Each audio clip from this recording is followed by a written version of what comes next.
un cadre minimale per più sulla l'autonomia internazionale.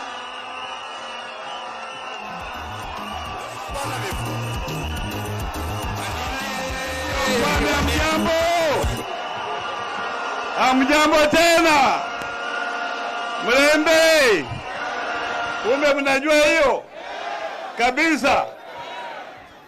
Mimi nina furaha kuwa hapa siku ya leo nikiandamana na Rais wa Jamhuri ya Kenya Raila Amolo Odinga, ndio.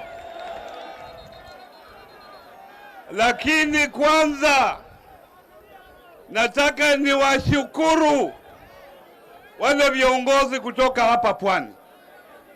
Mimi nikiwa deputy party leader wa ODM, viongozi wa hapa kutoka Pwani wamesimama na chama kabisa.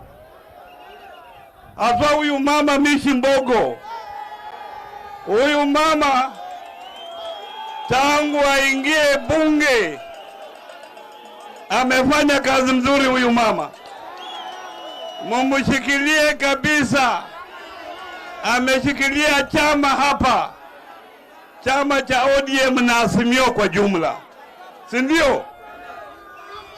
Pili, na gavana wangu, jameni, huyu gavana wangu, karibu gavana wangu, huyu pia nimemjua akiwa mbunge wa hapa, sasa yeye ni gavana, na yeye najua atafanya kazi vizuri vile gavana ule aliondoka, Bwana Joho alifanya kazi, si ndio?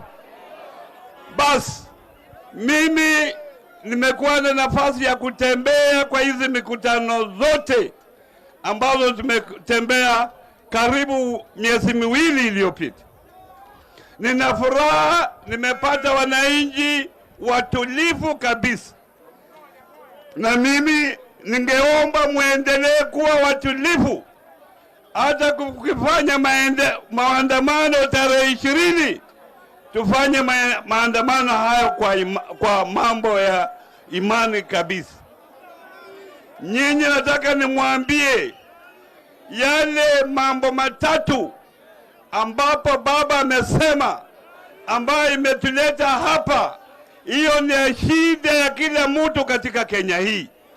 Ni kama nyinyi hamuwezi kutoka kwa wingi, kwa sababu hiyo ni mamlaka yenu. Ruto anataka awe president milele na milele mpaka kufe. Mnakubali Ruto akuwe president milele na milele? Ndio kwa sababu yeye mwenyewe ameunda tume la IEBC ambazo zitachagua wale commissioners. Sasa tutakuwa na chepkati 7 ambao wataangalia maslahi ya Ruto peke yake kuwa rais 27, tena kuendelea kuwa rais milele na milele mpaka kufe. Mnakubali hiyo? Na hizi tabu zote ambazo mnazo ni wale wamekataa Ruto cannot be life president. Mungu awabariki. Asante, wacha tulete